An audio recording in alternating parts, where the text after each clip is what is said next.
Hello, everyone. What is going on? It is Unfound Live for October 9th, 2023.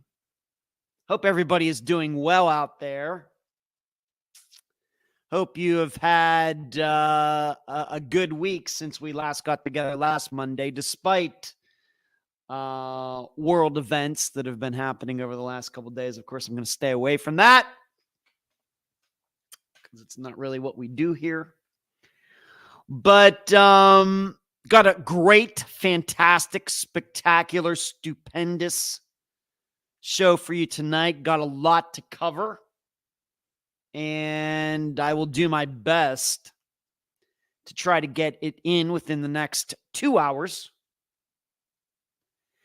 But I will have time to answer any questions. In fact, just going down through the chat before I came onto this microphone and camera tonight, I do see that a couple people have asked me some questions. So for those people, I will surely get to your questions. I think Charlotte has a question. Lori has a question for me. And so I promise I will get to those questions.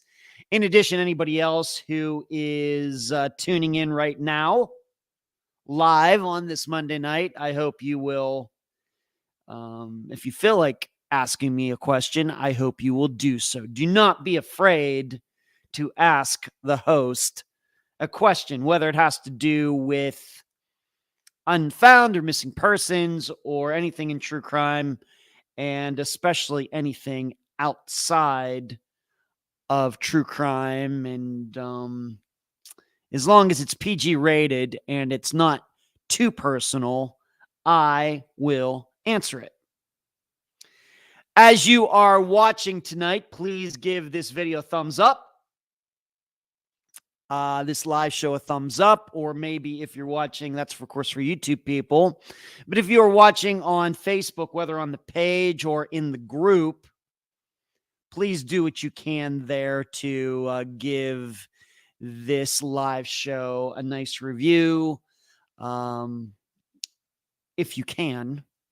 And then for anybody who is listening to this as a podcast come Tuesday, October 10th and onward, I hope whatever podcast app you are using, you will take some time out to, on iTunes or wherever, write a nice review for this podcast. I think it's, this is kind of a one-of-a-kind podcast in that I do true crime news. I don't know how many podcasts there are out there that do what is essentially a true crime news show where they're looking at national or even international stories, reporting on them, and then offering some commentary, some analysis. Of course, as long as that analysis comes from a point of experience and knowledge. I don't know how many shows out there do that in approaching true crime as if it were any other kind of news, whether it had to do with sports or politics or whatever else. But that is what Unfound Live is. So give this podcast a nice review. Give this live show a nice review. Whatever you can do, please do it.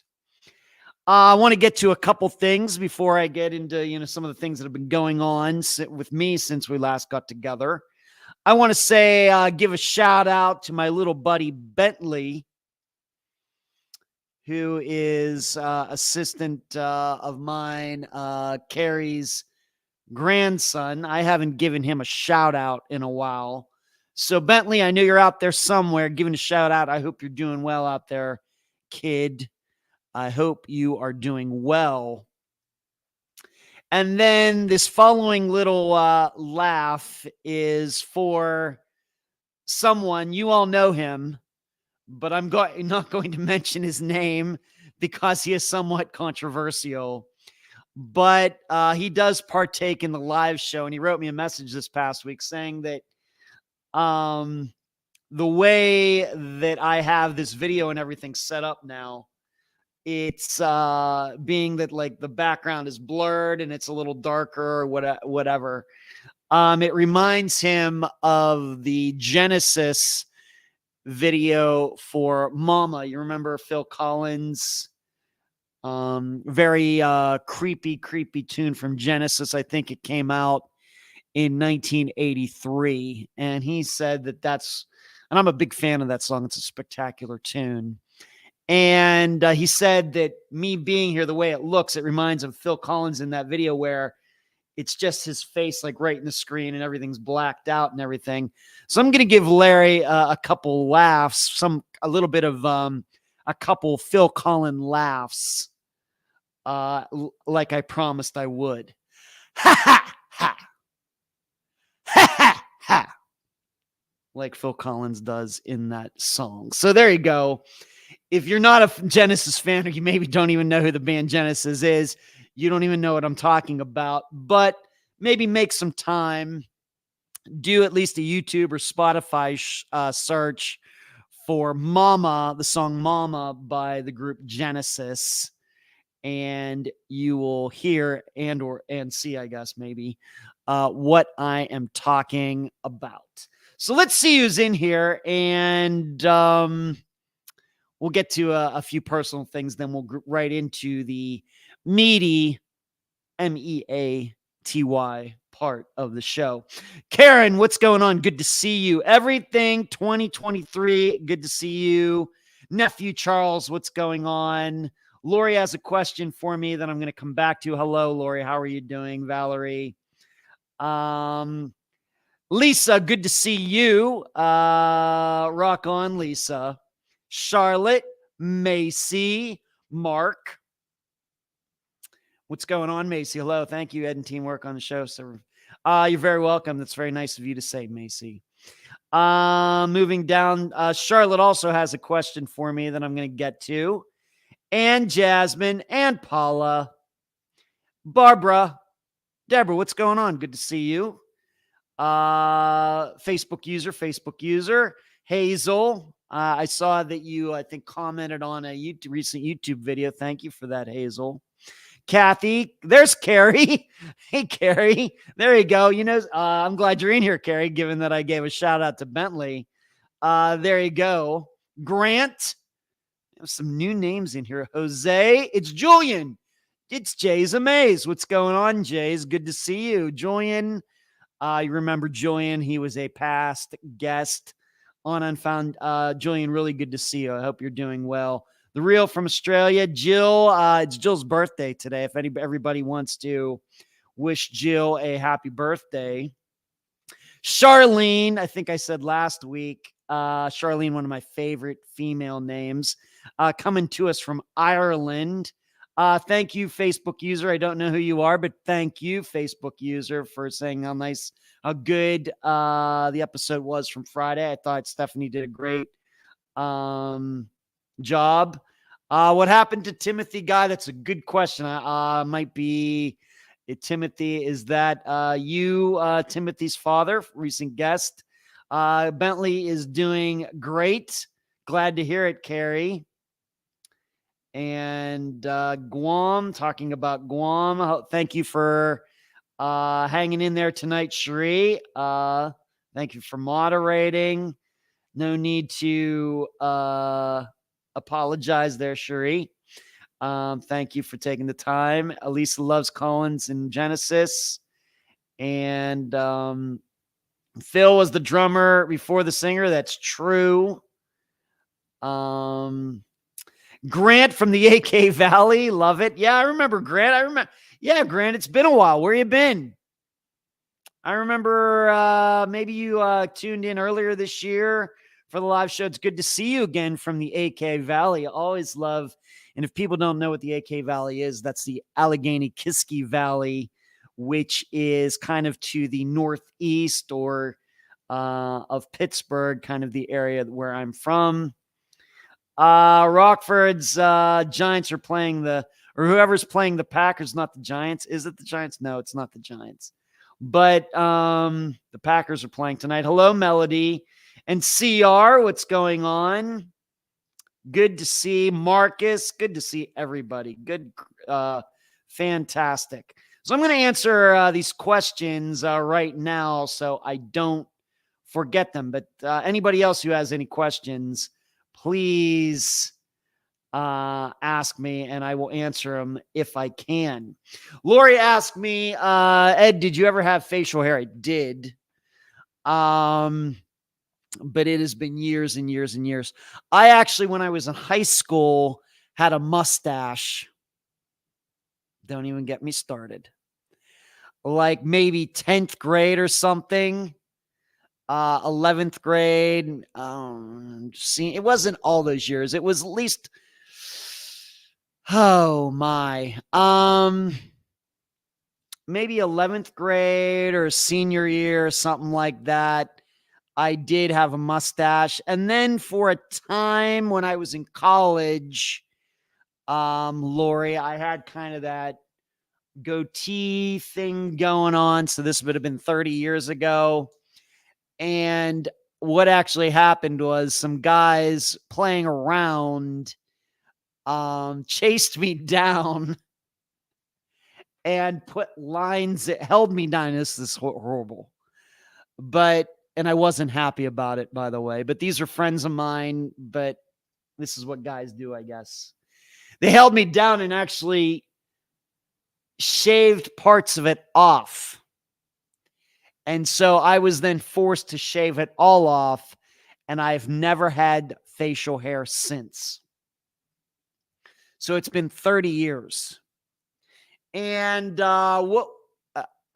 being that, of course, that I do shave, and sometimes I always make sure to shave before I do any of these live shows or like the Think Tank or with Dr. Telesco or anything. Because, my hair does have some gray in it, but it's still mostly my natural hair color. But I'm telling you, if I were to let my facial hair grow, it's pretty gray. But back in the day, before all of that, what was weird about my facial hair is that my hair on my head and my facial hair were different colors. And my facial hair, when it would come in, would be very, very red. And you can see it would come in like right here as I'm pointing at my ear. Right here and down into my face, it would be like dark red. And then, of course, my head hair would be brown. So that was kind of weird. In fact, I worked with a guy at Star Trek, had the same issue. He was also like ethnically, I guess, genealogically like Irish. And so he had like hair like mine. And when his facial hair would come in, it would also be red like mine. He had the same kind of thing going on. And he had facial hair at that. I did not. Like I said, I haven't had facial hair for like 30 years.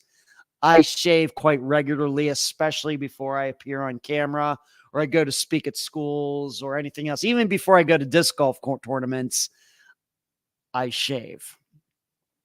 Not every day, but probably at least every other day or every third day. So yes, I did have facial hair at one time, but it has been like 30 years, like when I was in college.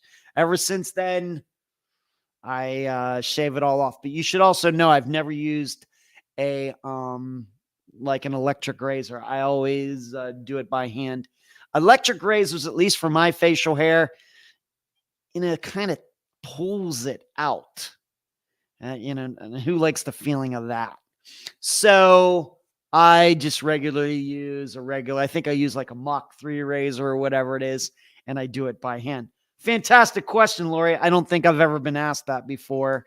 And I will be honest with you. I really don't understand this. Like, I don't know, the last 10 years, a lot of guys growing their facial hair out, these long beards and everything. I don't get that at all. But not that, there was that, you remember that whole thing, like metrosexual thing from like the 2000s? I wasn't into that either. But just as on the opposite end, I don't get all this fascination with facial hair these days and long beards and stuff. I don't get it. I don't know what guys are doing. But yeah, 30 years ago, yes, but since then, nope. Charlotte, you also have a question for me. Where is it? Am I familiar with Aaron Stoner? I am. And yes, I do know that he did a lot on Stephen Kocher's case. I am familiar with him. I've watched some things on his YouTube channel. I don't think, maybe I have. Maybe I have had some correspondence with him, Charlotte, but it has not been recently. I don't know. Cherie, if I did, I would have surely talked to you about it. Cherie, do you remember me ever talking to Aaron Stoner about anything? Of course, like I said, you would probably be the one to remember that, because I know that you also watch his channel. For some reason, I think I did, but like I said, it's been at least a couple years, and I can't even remember if it happened. It's been a while, and I don't even remember what the topic was, Charlotte, but I am familiar with him. I know he does a lot of analysis of videos, like Stephen Kocher. Of course, that would be very appropriate. I also know he's done a lot of analyzing the video from like Missy Beaver's murder. When I think of Aaron Stoner, that's what I think of. But really, overall, I'm not overtly familiar with his work. Certainly nothing that he's done recently, but I am familiar with him. But that's nothing against him, or you know me. I kind of mostly just keep my eyes on my own work. But I do know that I do know, given that I've also done a lot, especially back in the day with Stephen Kocher's case, I am familiar that Aaron has also done a lot looking at that video and Stephen walking away, or some people, of course, believe it wasn't Stephen, but, looking at all of that. And so I guess to answer, I am familiar, and I do know that he did some things with Stephen's case. Yes, Charlotte, good question. Let's see. I got a Peekaboo. Peekaboo, what's going on? Great name. Love it. Sorry, I missed you before, Peekaboo. Let's see who else is in here. Lisa says, Rockford and going to Chiefs and Raiders. That's not going to be much of a game, Lisa, I don't think. You're welcome, Lori. Steelers got a win against the Ravens. Another crazy chapter. I know, Marcus. I didn't watch it. It was not here on locally. I kind of followed it a little bit, just like on ESPN.com or whatever, following the score. But I was doing a lot of Unfound work yesterday, but I saw some highlights. Yeah, it was crazy. Hello, Patty. What's going on? Thank you. What are your thoughts on Missing 411? Is Missing 411 my good buddy David Polides' channel? Is that what that is, Grant? Just before I answer, to make sure. The red beard is definitely genetic. Nephew Charlie is answering that. The red beard is definitely genetic. It certainly is. Charlie, it certainly is. Brother Brian at one time had the red beard. And I think, does your facial hair still come in as red, or it used to, or something? Yeah, we got those ginger, a little bit of the ginger genes in us. Not anything. I love red hair on women, but I will be honest in telling you, I'm glad I'm not a redhead. Just saying. I could always wax it. That's funny, Hazel. Lori says, I like long beards. Okay, okay. Then I guess everything's good for you these days.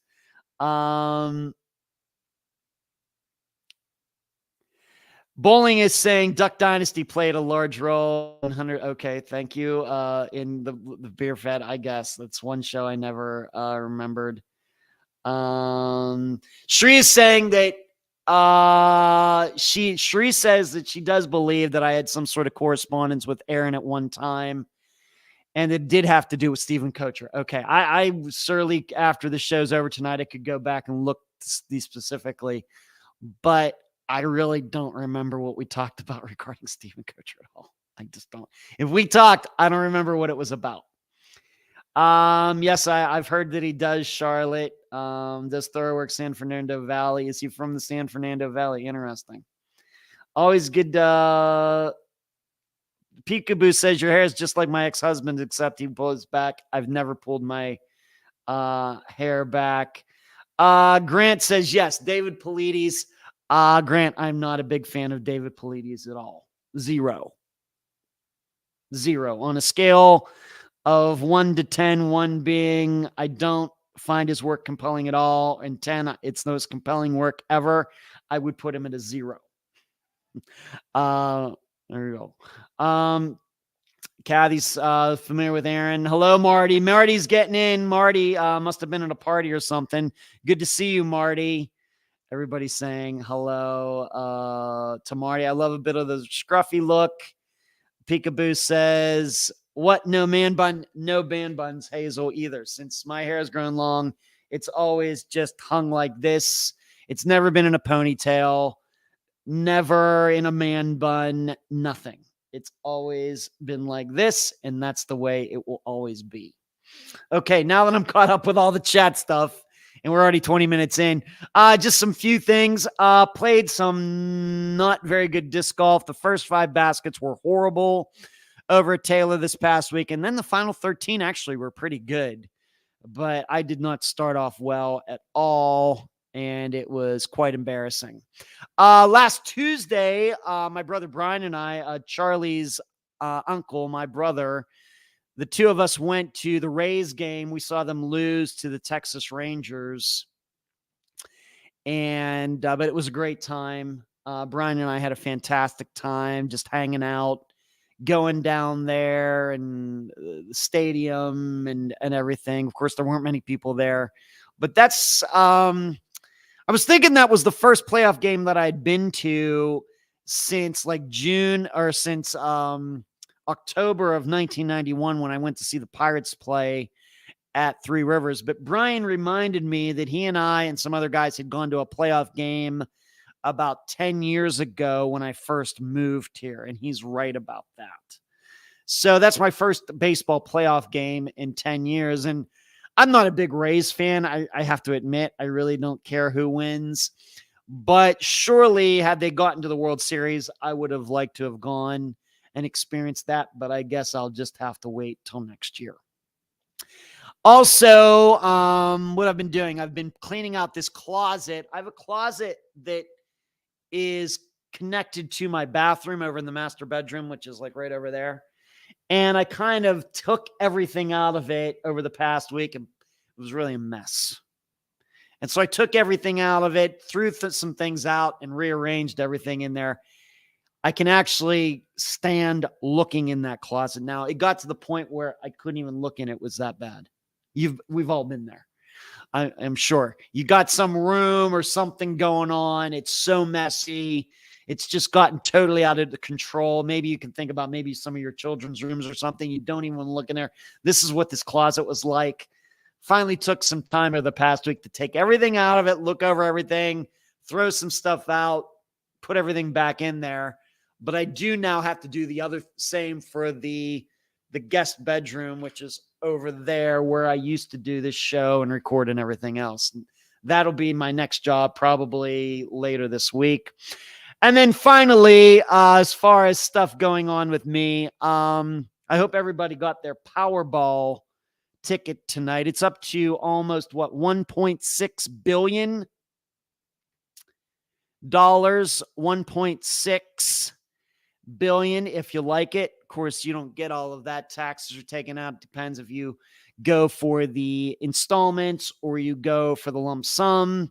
And in fact, my brother Brian and I, when we were at the baseball game or while the driving down there, driving back, we and I actually had a very in-depth conversation about not really what we'd get or what we'd do with that money, but the analysis of, do you take the lump sum or do you take the installment plan, the annuity over 30 years? It was a fascinating discussion, but this is not unusual. These are the kinds of conversations my brother Brian and I have when it's just the two of us in a car somewhere.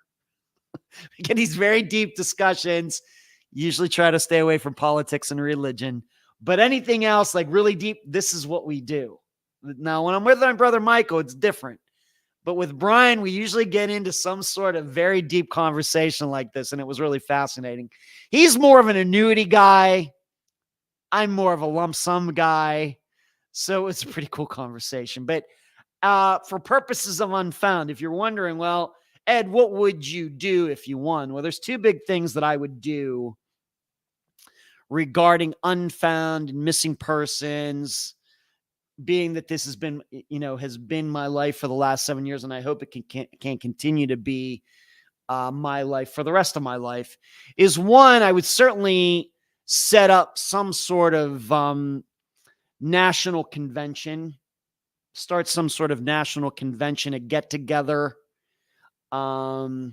with a bunch of people, not like Crime Con, but actually something that is not, of course, entertainment based, but to have families come in and experience seminars, regarding missing persons, regarding trauma. I would certainly set something like that. It would almost be like a convention, but it would be different from Crime Con, and it would be very educational. I'm not having any personalities or anybody like that coming in. Nancy Grace isn't going to be there, nothing like that.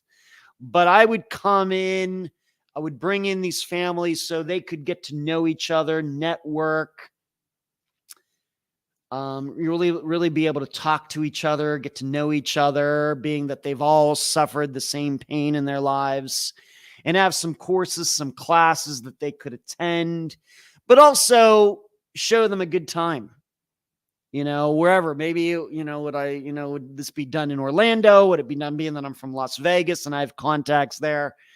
Would it be in Las Vegas? I don't know, but it would be a combination of them coming in, experiencing this, them getting something out of it, and also showing them a good time. Maybe get them to go to, a Vegas show as a group or something. Or, if it were in Orlando, which of course is only a couple hours from me, maybe go to Disney World or whatever for the day or something like that, in combination with, seminars and things like that. I would certainly set that up. Of course, when you're winning $1.5 billion, even if you had to split it with somebody, say somebody else had the same numbers, you could certainly afford to make that happen once in a year, I think. So that would be, that's certainly, and I've actually typed this all out. If you don't know, I've actually thought long and hard about this, and that would be certainly something that I would want to put together. And then the other thing, and in fact, maybe Cherie, maybe you even remember this, us having this conversation at least a few years ago, I would certainly set up some sort of real investigation agency for missing persons cases. Not like all these mostly idiot private investigators are out there, but something that was actually serious, where there would be more than just people being licensed and in any particular state. This would be something where if people wanted to be a part of this, that they would actually have to go through some training that would be overseen by myself, from what I've learned over the last 7 years or however long. And in that kind of situation, not just starting something like this where there are private investigators out there who are already licensed and they're going to come work for me and everything. I am not doing that, because my attitude toward that. So those would be two things as far as focused on missing persons, disappearances, and solving them and educating people on them. Those are two certain things that I would do if I hit like the crazy Powerball money that is on tap tonight. Now, of course, and you should know, I only play when it gets to like insane dollars. I don't play when it's like 200 or 300 million or something. I actually wait until it like gets up above 500 million before I even start thinking about throwing $2 or $4 at it.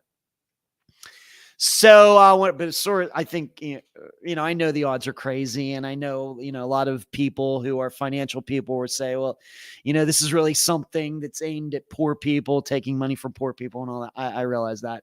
I really have fun with it. Anybody who follows me on Facebook knows that I make a lot of Mega Millions and Powerball jokes and things like that.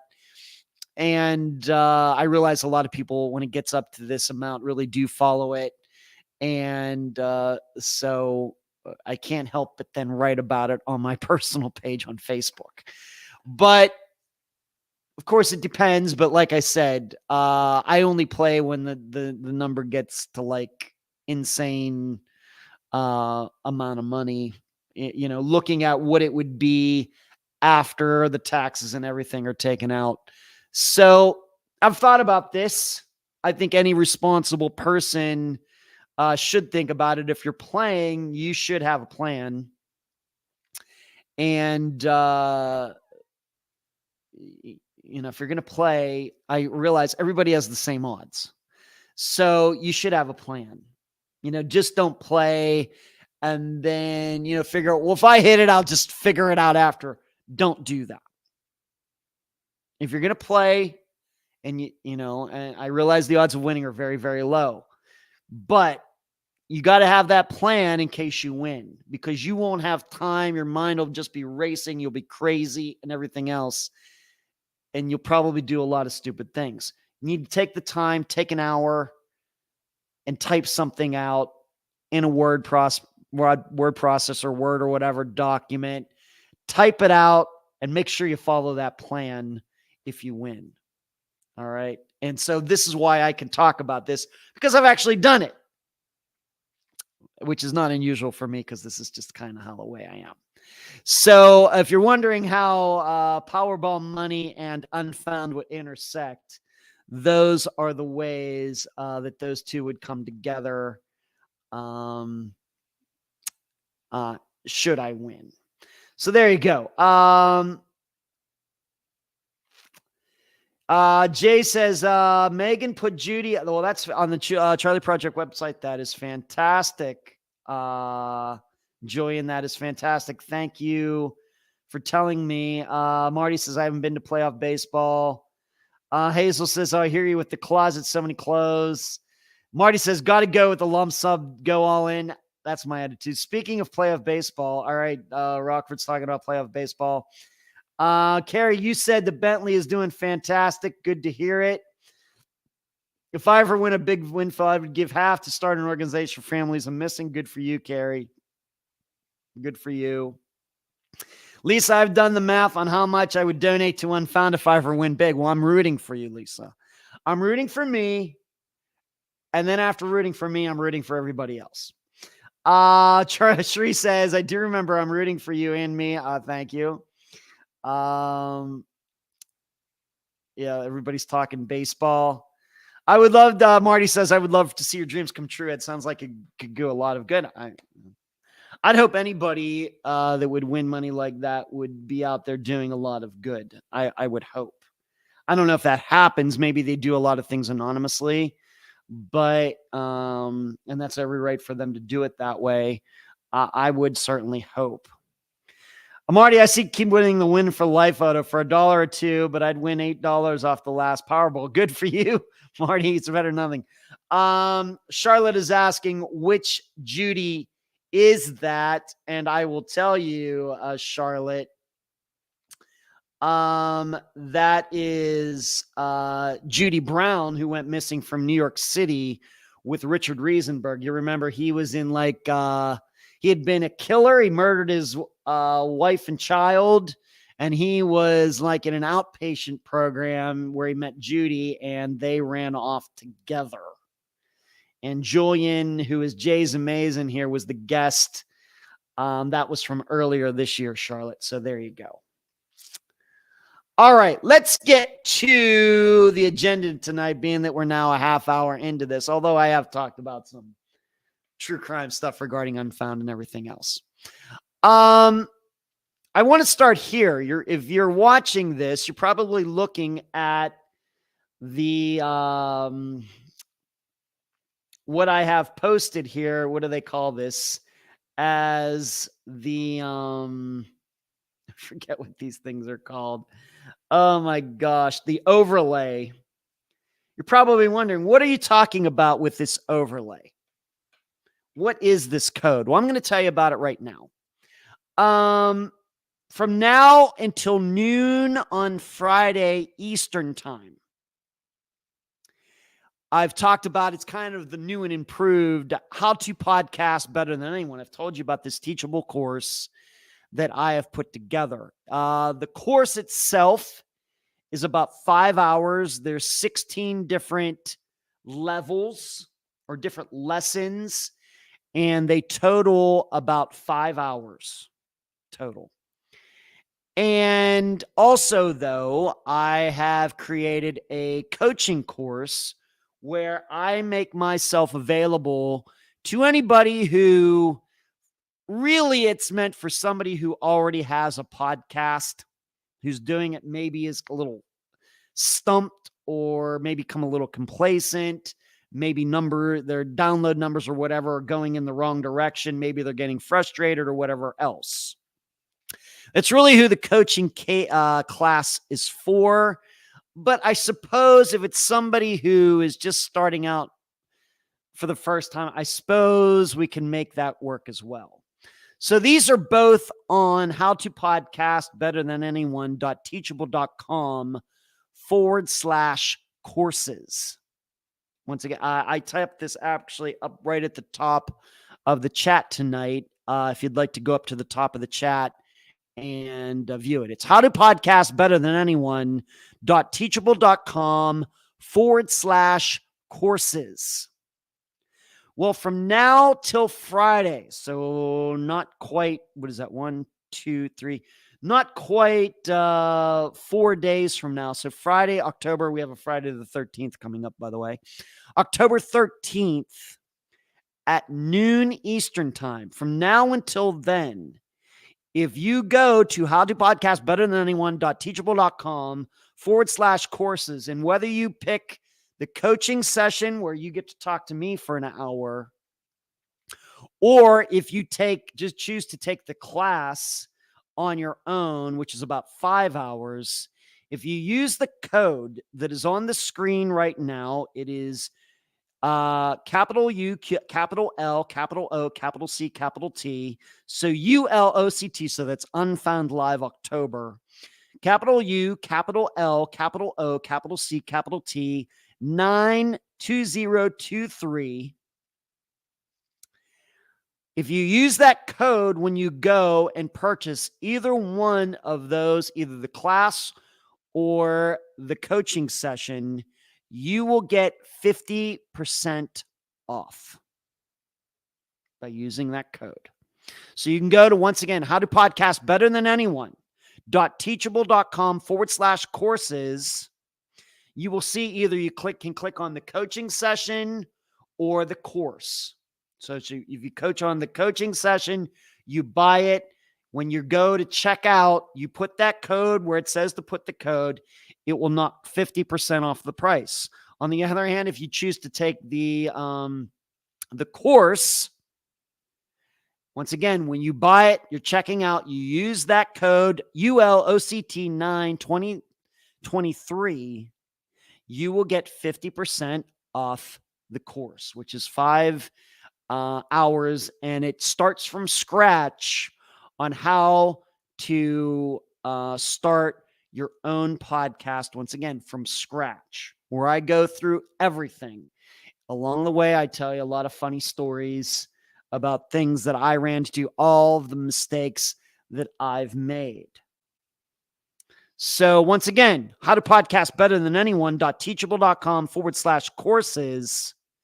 And no matter which one you pick, if you use the code that is on the screen, and this is for everybody, that's why I'm being very precise about this, because a lot of people listen to this show as a podcast without seeing the video. If you use the code ULOCT, those capital letters, 92023, so capital U, capital L, capital O, capital C, capital T, 92023. If you use that code, you will get 50% off either the coaching session or the course. Now, for the coaching session, you buy it. I, of course, will get a notice. I will contact you. Then we will schedule a time to talk on the phone. I will record it, and then I will send you the file afterwards so you can keep it, keep referring back to it as you continue your podcasting journey. So there you go. If you want to check that out, I hope you will. That code is good until this Friday at noon Eastern. All right, moving on. Let me see what everybody is saying. Yeah, Carrie did a candlelight vigil this past week for Dana Bruce. Yeah, it's the banner. Thank you, Hazel, or the bottom banner. Yes, they also call it an overlay, but thank you, Hazel. It's also called a banner. So if anybody's interested, take a look at that banner. And Hazel, how about a bonus lesson? You don't want to take any disc golf lessons from me, Hazel. I am a way better podcaster than I am a disc golf player. It's not even close. I should not be giving disc golf lessons to anybody. All right, moving on. Let's talk a little bit about this episode from this past Friday, the disappearance of John Spira, Spira, in which his sister was the guest. So what did the poll say? What did everybody in the discussion group on Facebook have to say about this? What did the poll say? So it was a very simple poll question. It was, who caused John Spira's disappearance? And I gave the choices of Dave, Suzanne, Dave and Suzanne together, someone else, or John himself. Most popular choice was Dave by himself with 40%. And then at 30% of the answers were Dave and Suzanne together. And then at 20%, coming in third place with 20% of the vote, was John himself. So John caused his own disappearance. As for the think tank is patreon.com/Unfound Podcast if you'd like to be involved there. Of course, you can read the Unfound blog. You get access to the Found series on there. You get a little bit easier access to me. You can get into the very, very, very, very, very, very private think tank group on Facebook if you sign up at the $12 a month level or above. But in the think tank that I conduct every Sunday evening, and it was a little bit different this week. We had a little different format. I'm not really going to go into that. I have to tell you, it was kind of 50-50 between Dave and Suzanne causing John's disappearance and John causing his own disappearance. It was really 50-50 on that. And for the blog that I write, where eventually at the end of the blog, I write at least 3,000 words for that blog. So I really put some time into it. I usually do like 1,000 words a day on Friday, Saturday, Sunday. I'm going to be honest with you that I think that John caused his own disappearance. I know that's in direct conflict with surely what Stephanie thought. You could kind of read between the lines of the interview that I did with her. It's, of course, different than what the rest of the family thinks. But that's not unusual for me, and I want you to know that does not affect my help that I would give them at all, or any other guest who has ever been on Unfound. In fact, very often I disagree with the guest theory about what happens. That is not unusual, and I want you to know that never affects how much I want to help them, ever. So yes, I guess I'm in conflict with Stephanie, but I thought she did a fantastic interview. You can kind of tell when a guest has been interviewed before. I think everybody could tell that she was certainly a very seasoned guest, talking to a lot of media over the last 16 years. And I completely understand I really can't blame. I don't think it's crazy to think that John was murdered. Certainly not. It just, for me, the way the facts line up is we've kind of seen this before, maybe in a few of disappearances that Unfound is covered, but many that Unfound is not, where a lot of people think it was murder and then it doesn't end up to be so. Just how John Spira's disappearance, the guy, in my opinion, had a lot going on. A lot of stressful stuff going on. And as I continue to say, disappearances are about people, not about circumstances. So if you like to read or listen, I do a recording of the blog, patreon.com/Unfound Podcast. All it takes is $2 a month to at least read the blog that I write every week, if you'd like to see what's going on inside my head. But if you'd like to sign up at the $5 a month level, that gets you a few more things. And then the $12 a month even gets you more in that. I hope that you will check it out. All right, moving on to some other things. Remember, it seems like I was just on her show, but this Thursday, I will once again be getting together with Dr. Telesko. I don't know where the weeks go. I don't know where they go, but she and I will be getting together again. Of course, it was really just a couple weeks ago, but this Thursday, I will be appearing on the Fischler College of Education and School of Criminal Justice YouTube channel. By the way, we had a fantastic showing. I mean, a lot of people watched the September show, and I think it has like 600 views or something like it now for their channel, which I think has 700 to 800 subscribers, something like that. To get 600 views for a show, that's really, really good. So I think obviously a lot of that had to do with a lot of you who tuned in. So that really made me feel good. So I hope you will do that again this Friday or this Thursday at 7 p.m. Eastern. I will be appearing with Dr. Telesko, and we will be doing, of course, I will be doing most of the talking. I will be going through the anatomy of a disappearance. So what exactly is a disappearance? What goes on? What are the investigation steps? What are the mistakes that are made? It's kind of it's what you'll get Thursday is kind of a simplified, shorter version of the presentation that I do to students at schools. But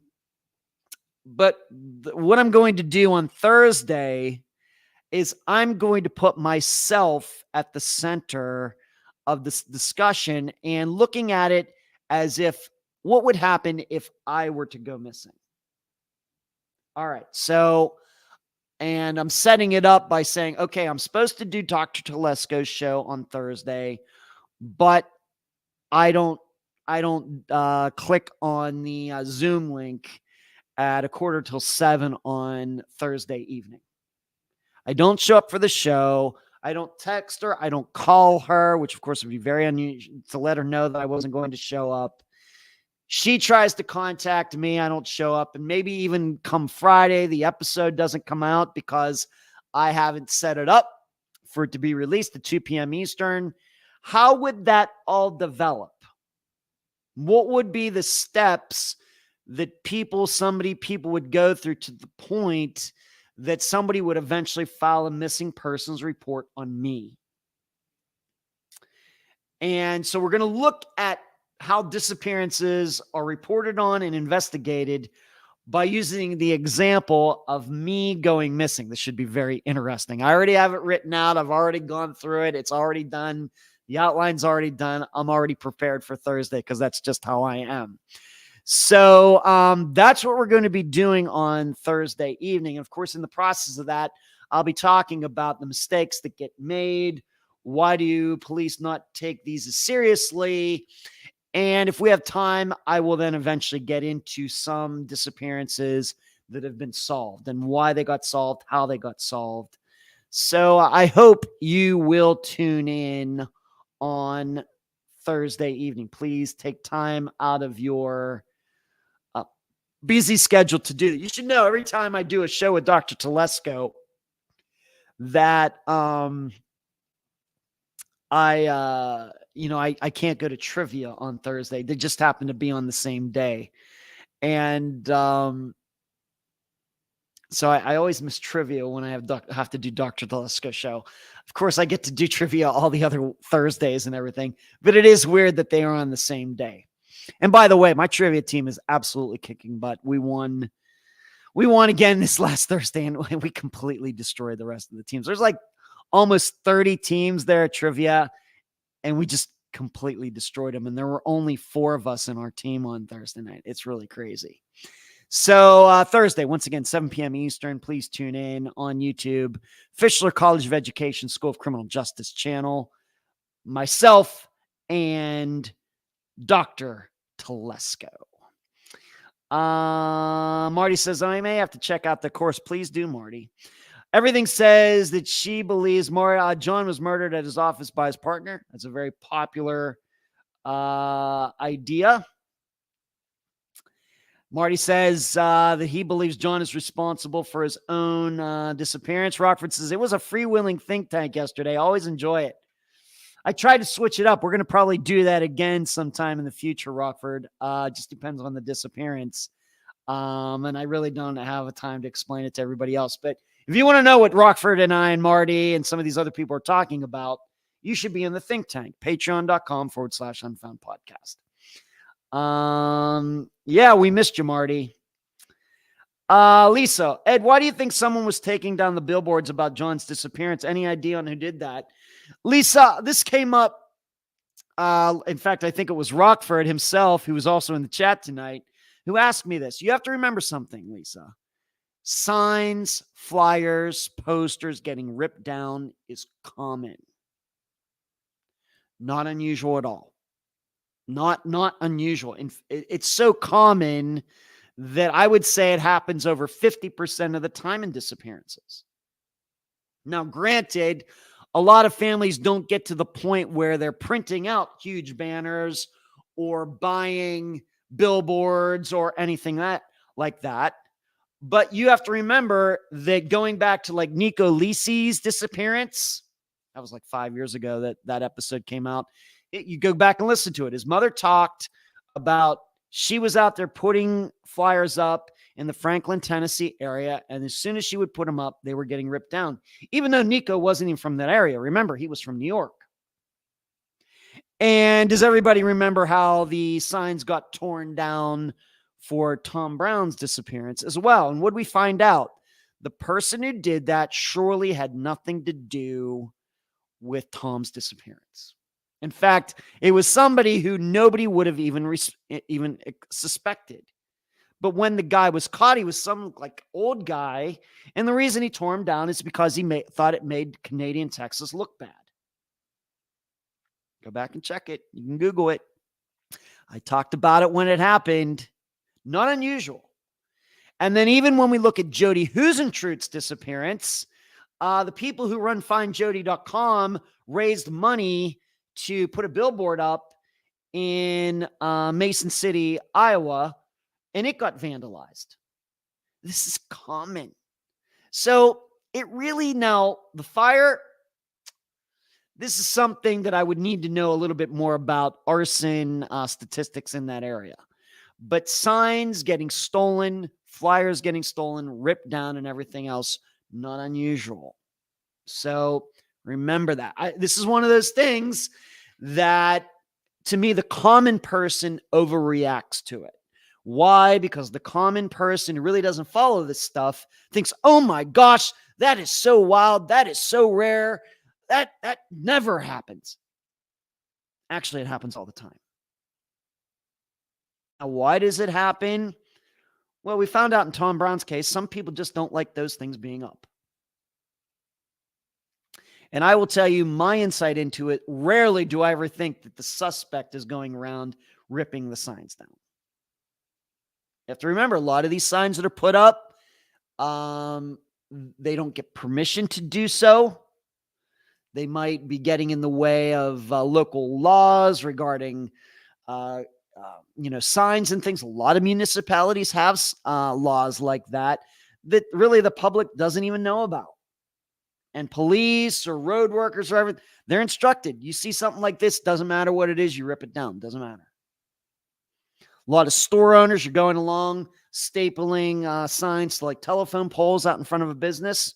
Store owners don't like that. As soon as you're gone, they go out and rip it down. Common.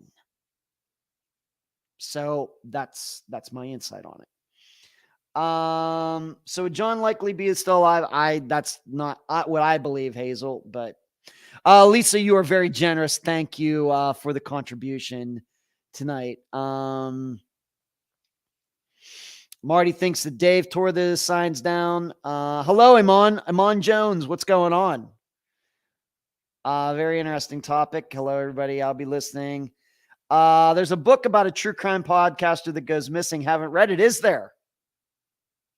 That's interesting. Yep, we hung someone Monday. By Wednesday, a lot was gone. There's Carrie, firsthand experience. Assistant Carrie. When you go missing on Thursday, we're all going to put up fires for you. Okay, thank you, Hazel. I hope they don't get torn down. Charlotte says, I think Dave and John's wife killed him and that they were seeing each other. Okay, Charlotte. There are some towns that don't allow those posters. That's true. So there you go. So being that I just mentioned Josie Who's and Truth, I maybe want to talk about that right now. There have been a couple things that have happened since last Monday. To me, I'll be honest, they don't seem like big deals to me. But first of all, what came out, it even got into like the Daily Mail in the United Kingdom, in the UK, how the story has come out. And in fact, it was Twinkle, Assistant Twinkle. I of course know her real name, but you often see her, Twinkle. Or I don't think Twinkle's in here tonight. I know she's moving, been very busy. She's moving to a new place, but she had sent me a story about, the story has come out. Well, it turns out that Jody had some new fling in her life, had gotten involved with a new man like right before she went missing. Now, I will tell you, that's news to me. I don't think that came up when I interviewed Caroline Lowe. When was it? Was it 2019 or 2020? So as soon as I found this out, of course, everybody's, this is like, I'm like, well, I've never heard this before. So I just messaged Caroline and she got back to me fairly quickly. And she goes, you know what? This is really not, actually, this story has been out in the local Mason City area for at least a couple years. But a couple YouTubers latched onto it. They acted like it was new news. It's not.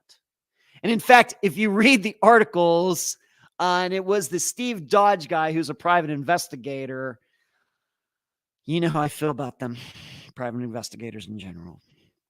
But, he was making it out very well. All he was doing, really what it came down to, what I'm saying is, it came down to private investigator has a theory. I'm shocked. And in fact, in the very article that they're writing about, which she had this fling right before she went missing, in the very same article, it says the police looked into this guy and have cleared him. So it's not news, despite some people out there in the true crime community making it as such. It's not news. And in fact, of course, they sensationalized the whole thing. Now, the other story, and I think also this is just some private investigator who's trying to get publicity for himself. There you go. There, I said it. So then there's another story, recent post at findjody.com. This is also another topic that I spoke to Caroline about since the last time we all got together for the live show. And I hope all of you are familiar with findjody.com. Maybe you're signed up for their newsletter or something, as I am. And a woman, I think that she had brought this up at the time, but it's kind of coming out again now. She was, I think, 14 at the time. Of course, she's 14 plus 28, however old, 14, 28. So she's like 42 now. But she is once again talking about what she remembers about living in that complex. And she had a story that about a month before Jody went missing, as a 14-year-old girl, she was coming back from school or something, and she actually saw a guy hanging out like on the back side of the building where Jody lived. I think it was building C, I think is what it is.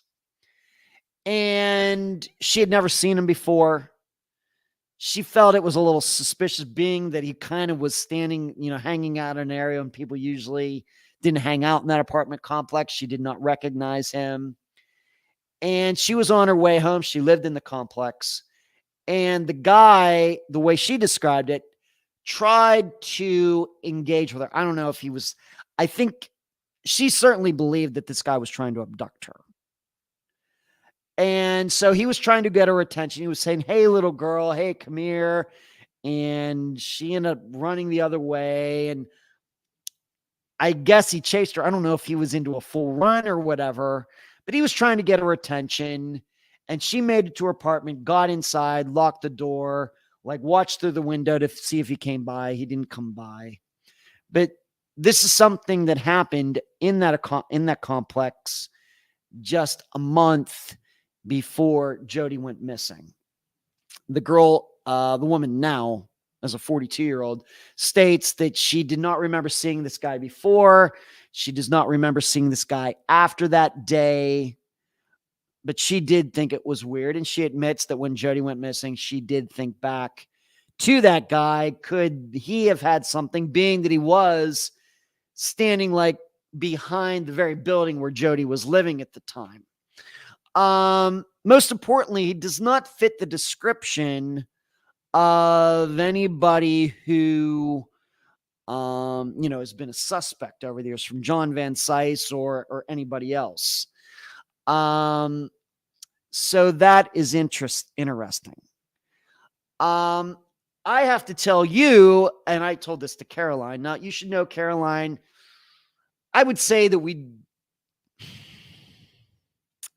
I wouldn't say that our theories about Jody's disappearance are the same. But I have to tell you, I'm not sure what to, I will be honest, I don't know what to make of this girl's story, to be honest. We know how people like to infuse themselves into disappearances. Very what it could have been, this guy was completely harmless. I don't know. But on the other hand, this would kind of fit into what my vision is for Jody's disappearance, in that this was somebody who was obsessed with her, had seen her on TV, figured out where she lived. I mean, her name and address was in the phone book. Remember those days? And so it would have been very easily for someone who was obsessed or became obsessed with Jody to go hang out, hoping to catch a glimpse of her, hoping to talk to her, and things go really bad from there. So I guess conceivably, this kind of does go with my theory. On the other hand, I don't know what to make of this girl's story. On the other hand, I don't. My experience tells me, I told Caroline this, I'm not sure what to make of that. So that's the other Jody Huisentruit story that has come out recently. First, the one about her having this fling with a guy. But like I said, that guy has been cleared. And then this girl in the apartment complex who was talking again about what she experienced in that complex just a month before Jody went missing. So there you go on that. And as I think I even stated last week or recently on Unfound Live, that Jody Huisentruit's disappearance, covering it finally in, what was that? Was that 2020? Must have been 2020. With Caroline Lowe. Of course, Caroline Lowe has actually appeared on Unfound twice. She appeared, well, no, technically, yes, she has twice. Yes, she's been on there twice. So I'm really talking about the second time. It was really full circle for me to be a follower of Jody Huisentruit's disappearance. Way back in the day when the internet got started, to then all those years later to have Caroline Lowe on talking about Jody's disappearance really come full circle for me. And that's still the way I feel about it every time any Jody Huisentruit news comes up. All right, moving on. I want to talk a little bit. I'm not going to read this entire story. What's everybody? And he was in here flat with her that morning, I believe. Thank you, Karen. I'm not sure what you're talking about, everything. I want to talk about this story from Pennsylvania, my former home state, about this gold story, about how these guys were looking for gold that allegedly got lost during the Civil War. And they thought they found it, and the FBI found out about it allegedly, and then they went in, and these guys are now thinking that the FBI went in and stole this gold that had been buried somewhere. And maybe you remember me talking about this. I don't know if it was earlier this year or last year when this kind of became public. Well, now here's a follow-up story, and I'm going to add some commentary to it, of course. Penfield, this comes from Penfield, Pennsylvania. I've never been there. I think it's where, in the middle of the state or eastern Pennsylvania, certainly not in western Pennsylvania. In the heart of Pennsylvania, Elk County, Eric McCarthy and his client, Don Reichel, got up before sunrise to scour the forest floor for so-called brown gold, a rack of freshly shed antlers to add to Reichel's collection back home. One hill over, a team of FBI agents were also hunting for gold, the metallic yellow kind.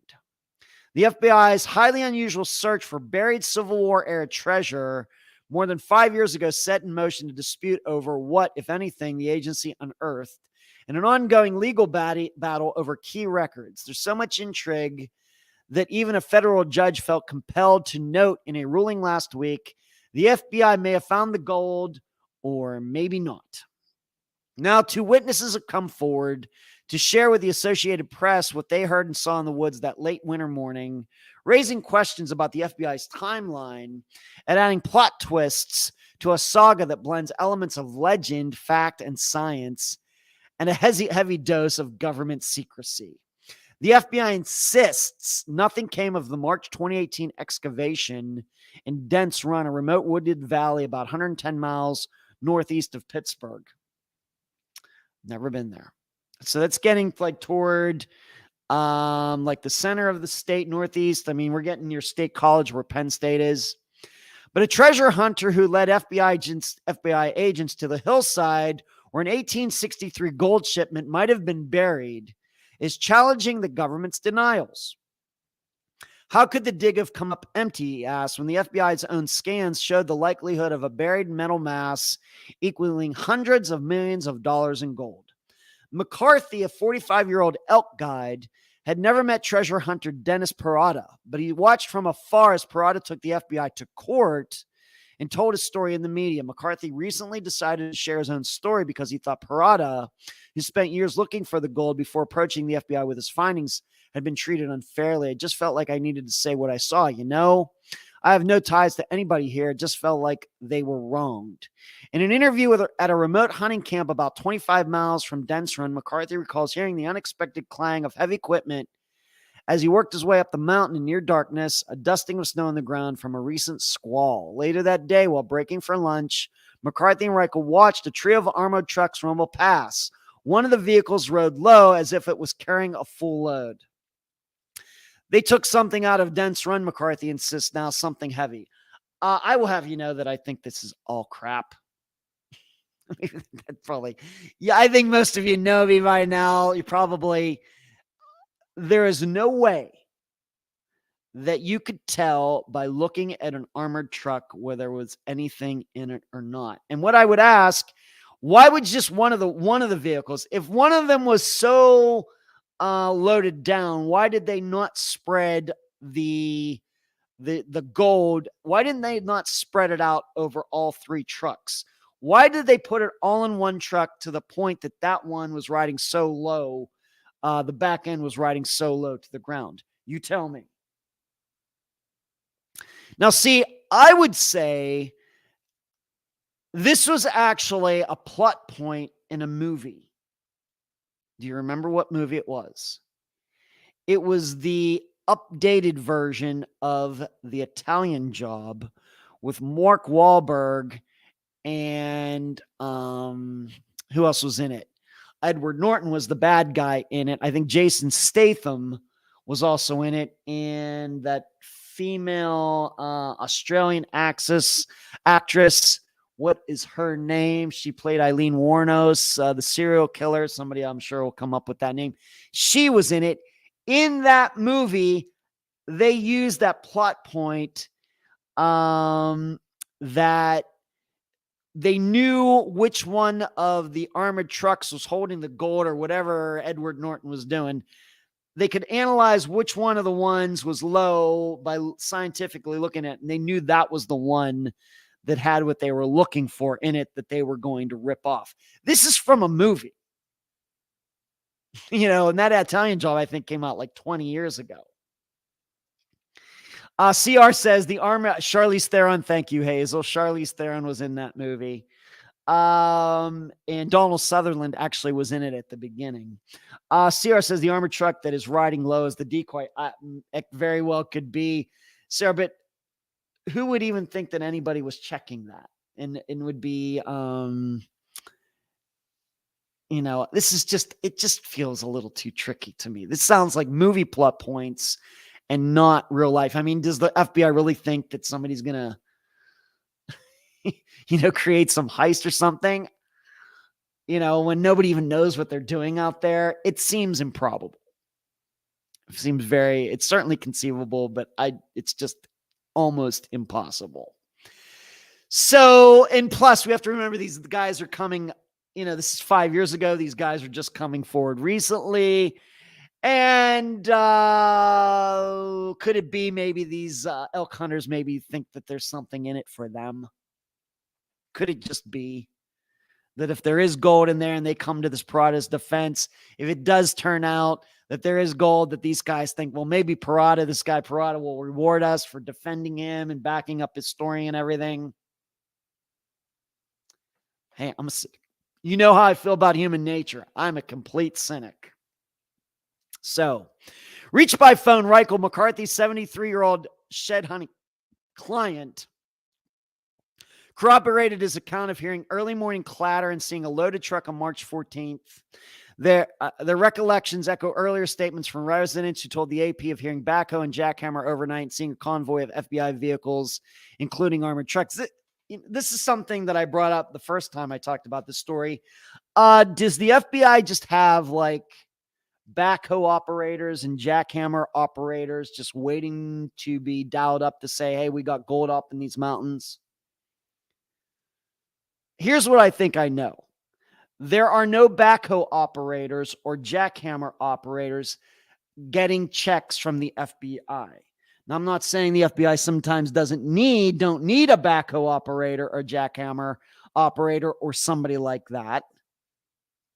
But they would be contracted out. And you're telling me these people who are contracted out, haven't gone on making up a fake name and going on Reddit or something to say, yeah, I worked on that FBI. Yeah, man. And that FBI dig, and man, they pulled tons and tons of gold out there. To my knowledge, that's not happened.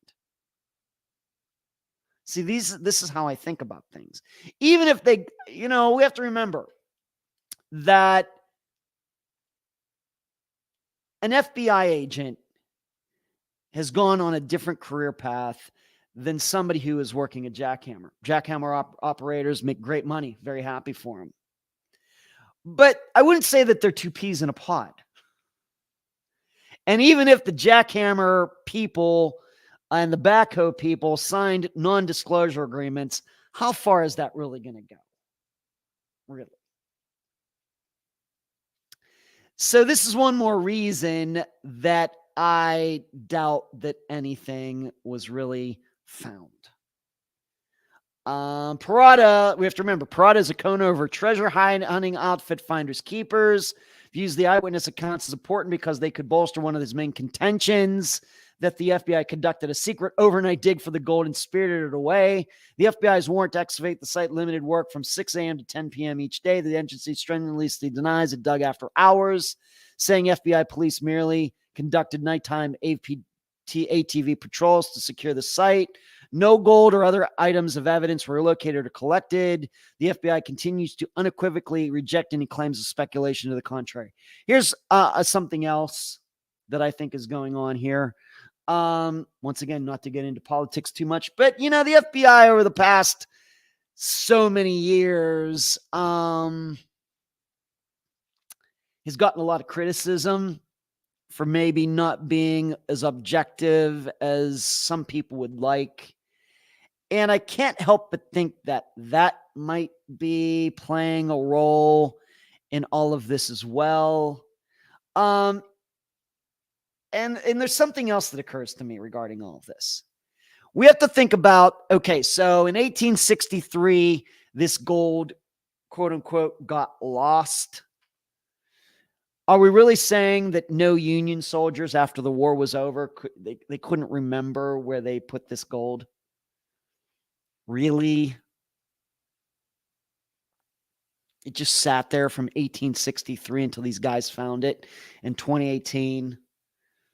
What happened to the people who actually put the gold in there in the first place? Did all of them did they all get killed at, I don't know, I don't even know what battles were after 1863 in the Civil War. My great-great-great-great-grandfather got injured at the Battle of the Wilderness. Did they all get killed at the Battle of the Wilderness? Did they all get killed at Gettysburg so none of them lived to really tell where the gold was? I mean, what's going on here? What's going on? Why isn't the FBI saying anything? Maybe there's just nothing to say. I think it's also possible that these guys with this, treasure hunters, how can we be sure they just didn't set the FBI up? The FBI maybe doesn't want to admit that they got fooled by something. These guys came to them, hey, we found gold. And then the FBI got suckered into doing this and they go in there and it's actually nothing. How do we know it's that? I could certainly then understand why the FBI wouldn't want to say anything because they're not going to admit that they got fooled by a couple of scamming treasure hunters. I call BS on all of this. All of it. And, they're saying they could hear the distant hums of running engines. And once again, people coming forward 5 years later. But I just wanted to talk about it. It's not necessarily true crime. It's kind of going off into kookville and conspiracy land. But I had talked about it before. A lot of you know that I talked about it before. You probably even saw the recent stories that were written. Many, many stories have been written on it since last Monday. So I thought that I would, comment on it. If you're not familiar with it, all you have to do is Google gold in Pennsylvania, and you'll get more than enough articles to pop up if you'd like to read them. CR agrees. CR caravans of armored cars summiting the peaks of Centralvania in a snowy squall. No. What's going on might be a far-fetched story. I think it's certainly a far-fetched story. I don't know what to make of this. I realize that back, what was it, New Mexico or Arizona, there was this story about this treasure that was left behind, and there was actually a young man who went missing trying to find it, and he was eventually found. He had fallen into a crevice and his body was stuck there. And these are the types of things that I think about when I hear about this story, that people get so desperate. They're looking for the they're looking for the X on the map like Indiana Jones talked about in Raiders of the Lost Ark. Funny being that, he said, and X surely never marks the spot. Then what happens? X surely did mark the spot, and Raiders of the Lost Ark is one of those inside jokes for that movie. And I'm not going to sit here and tell you that there aren't hidden things out there that we haven't discovered. I'm not much of an archaeology founder, or I don't take a lot of interest in it, but once in a while you'll see a news that, some dig in Egypt, they found some new little pyramid or some new little burial site or something like that. So I certainly believe that here in the 21st century, there is still a lot to be discovered about the people who came before us. And I'm even willing to say that out there on this earth somewhere, there might be some treasure hidden somewhere, even more than one.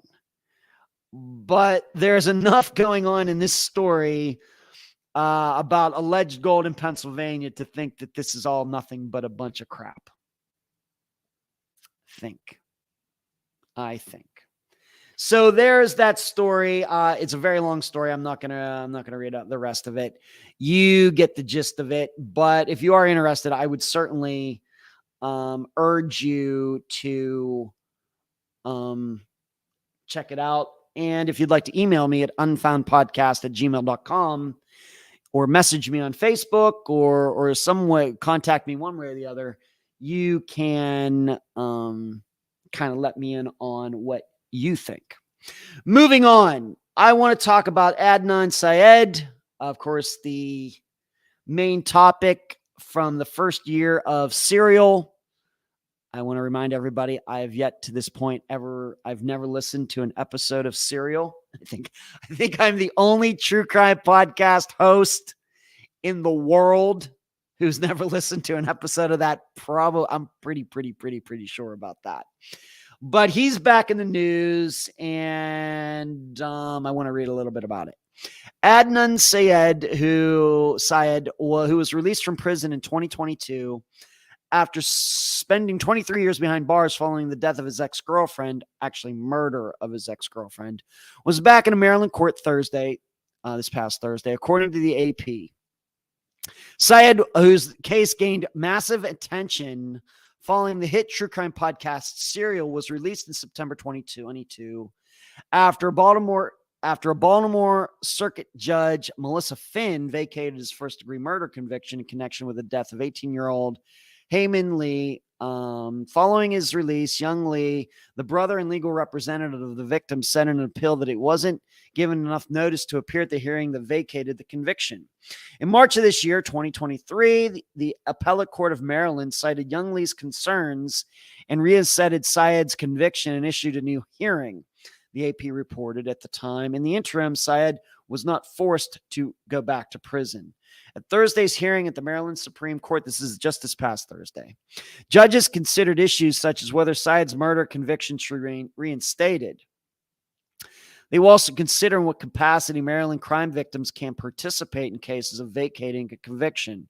According to the outlet, Syed said on Thursday he hopes for justice for both Lee's family and his own. We believe very strongly in trying to find justice for Hay and her family, and we're hoping also that we're able to find justice for us too. Syed of Baltimore was serving a life sentence after his 2000 conviction for Lee's 1999 murder and kidnapping. At the time of the crime, he was 17. He was always maintained his innocence, which was explored in the 2014 podcast and later an HBO documentary. Following questions raised in the hit podcast, Syed's conviction was overturned in 2016, and he was granted a new trial, a ruling upheld by an appeals court in 2018. However, he remained behind bars, and in 2019, Maryland's highest court, the Court of Appeals, ruled to uphold his conviction and denied him a new trial.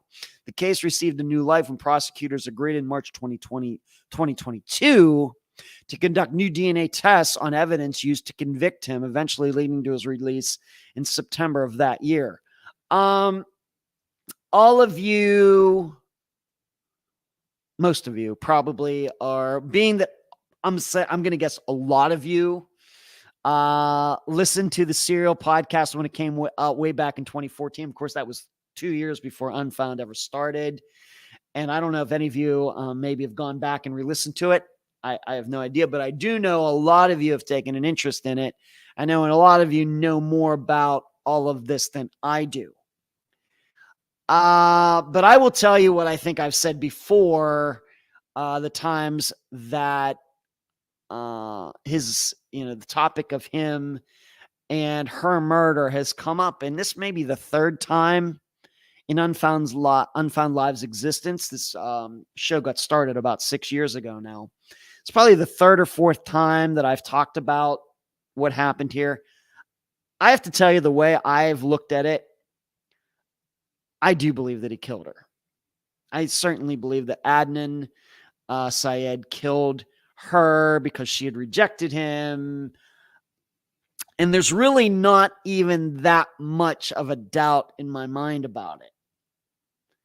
And I can certainly understand why he got convicted. And it wasn't even, I mean, the murder happened in 1999. The trial happened fairly quickly, I guess, and he was convicted in 2000. So that's 23 years ago. It's amazing.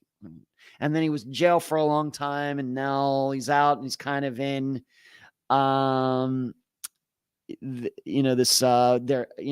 somebody say purgatory. Is he going back to jail? Is he going to serve out his sentence? Is he going to get a new trial? What is going to go on here?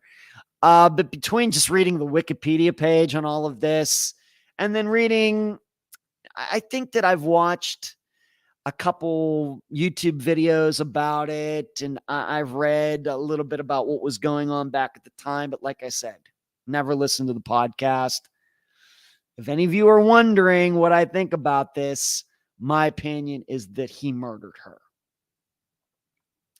And if we were to maybe look at this in a little bit different light, if she had gone missing, would any of us really be doubting that he was the one who caused her disappearance? Would we? So, my understanding about all of this is that, he doesn't have a very solid alibi, and the timeline does work out with the possibility that he would have had time to kill her and everything, given what he was doing that day. To me, that's really all I need to know. And I guess that's all the jury needed to know back in 2000. So that is my standpoint on this. See what everybody is saying. Lisa says, thanks for talking about Adnen.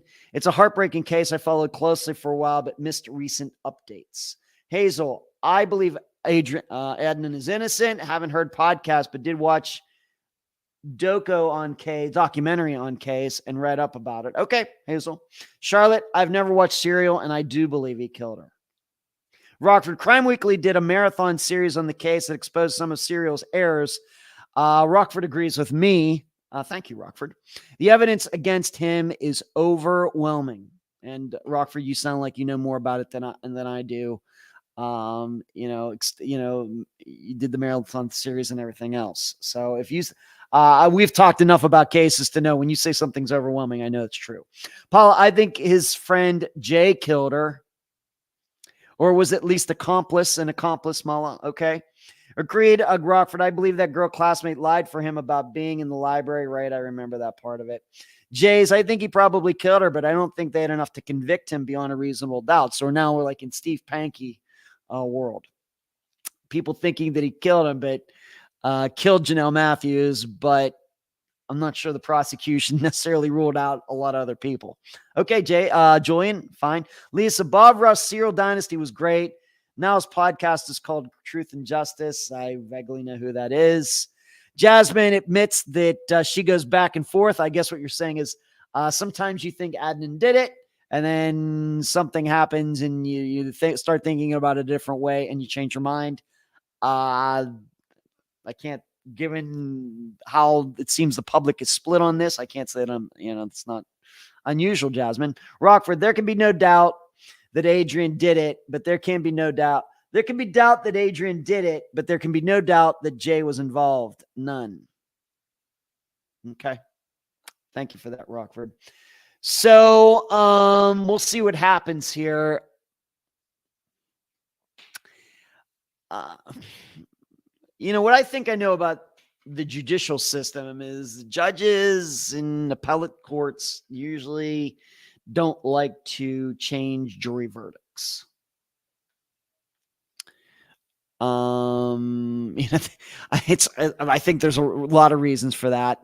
Our just judicial system in the United States, on any level, state level, the federal level, are all horribly backed up, especially because of COVID. That, of course, made everything much, much worse, and they're still trying to catch up. But also, I think from a standpoint of it's already hard to get people to be on juries anyway. And if it gets to be too public that appellate courts are overturning jury verdicts, how much harder do you think it's going to be to get people to serve on juries? But I think the jury got this right. As best as I can tell. But we'll see. On the other hand, if he didn't kill her and he's completely innocent of this, then I feel really bad for what he's been through over the last 23 years. But I think he did it. All right, moving on. I'm going to talk. This was something that I was going to talk about last week, but ran out of time. So I'm going to talk about it now. This has to do with a defamation case that is happening within the true crime world that has popped up. And I want to talk about it because, as you would suspect, defamation is something that's always on my mind, given the way I conduct this podcast, Unfound. We do get deep into the circumstances. We do talk about the last people who saw the missing person. We do talk about if a missing woman was having marital problems. And we do talk about, lies that seemingly people told, on and on and on. But defamation is one of the reasons that we don't do theories, for the most part, on Unfound. There are reasons. That's one of the reasons. That, in addition to the fact, I don't like airing theories most of the time, because I want all of you to think for yourselves. I say over and over, this is what drives me nuts about so many other people in true crime, is that a lot of what they do is nothing but theories. And my attitude is, all of you are very smart people. You can come up with your theories on your own.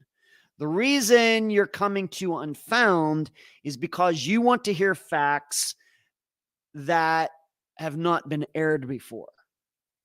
Or if there are facts, maybe you want to hear a little bit more about that fact, and you want the person who knows about it, who's experienced it, usually a family member, what they think about that fact. And when that came to be, whether it was a ping information or video or what did those people think when they found out? That's why you come to Unfound. You do not come to Unfound to hear about theories, because you're in a position to create your own theories from the information that is provided. This is one of those reasons I don't argue with people about theories. But what the position you are not in is to talk to these people like I do, because this is my job. And so this is often why I say the way I conduct Unfound is I ask the questions of the guests that I think you would ask if you were doing what I'm doing. So that's another good way, though, just asking questions, letting the person speak. This is another good way. And of course, keeping them from going down the theory avenue, to stay away from any defamation charges. And I'm very happy to say that doing things the way we do them here, I've not been sued by anybody. There's been a couple threats here and there, but I like to think that we go about this in as professional, ethical, moral, legal way as possible and really try to present each disappearance in a very even way. So having said all that, the defamation case that is involved with the death of Kylie Rodney. Hey, Twinkle's here. Twinkle, what's going on? How are you, Twinkle? Good to see you. I hope your moving is going well, Twinkle. All right, let me read this article. According to Chris Smith, an attorney representing members of Rodney's family, her death was just the beginning of the family's pain because true crime videos online began widely speculating on what happened to Rodney. There's been a lot of negative attention thrown back their way, and they were thrust into the spotlight when Kylie disappeared. At a moment of intense grief, they had to deal with all of these false accusations attacking them personally and their reputations. Smith says popular Nashville YouTuber, and it's out there. I'm just going to read it. Ryan Upchurch was a prominent figure, and I'll have you know, I had no idea who this person was until I read this article. Was a prominent figure in the speculation. And when he posted a video titled Zero Proof of Kylie Rodney's situation being real and suggested that the Rodney case was a scam to raise money on GoFundMe, Rodney's father, Daniel Rodney, and her grandfather, David Robertson, hired Smith to sue Upchurch for defamation.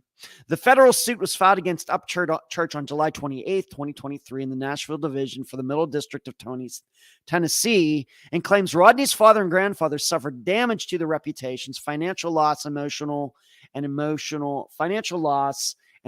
distress. According to the suit, Upchurch says in the video, everyone telling me I should be ashamed of myself. How dare you? That, oh, this is faked. Show me that it's real. Show me proof of Kylie Rodney. The suit claims that Upchurch goes on to say, do you realize that you can be a millionaire on GoFundMe by catfishing people with internet deaths? You could do it as fast as, look at the Kylie Rodney GoFundMe. It made $63,000 in the past 7 days. Upchurch went on, according to the suit, to say in the video, show me real proof of Kylie Rodney existing. Show me anything that indicates that this is real. You can't, because it ain't. It's a scam. They felt powerless and victimized. There was nothing they could do to stop these videos, said Smith. These videos are going viral, getting hundreds of thousands of views on a platform that has 3 million followers. I just have to be honest. If you are following a guy that would do something like this, you have a problem. There, I said it. So we allege the videos he was uploading were defamatory. And when you start conspiracy theorizing about real people making up facts that are fake, that's when you can be held accountable. Upchurch isn't the only person sued for posting controversial videos about real crimes. Earlier this year, TikTok psychic Ashley Gilliard was sued for claiming a University of Idaho professor ordered the killing of 4 students. And InfoWars founder Alex Jones got hit with multiple suits for saying the Sandy Hook Elementary massacre was a hoax. Vanderbilt Law School professor Jennifer Safstrom says that social media companies like YouTube, where videos containing defamatory speech are posted, are not subject to getting sued. So just hosting the platform is not enough, typically to be held liable. That is because they are not the messenger and they're not endorsing the speech.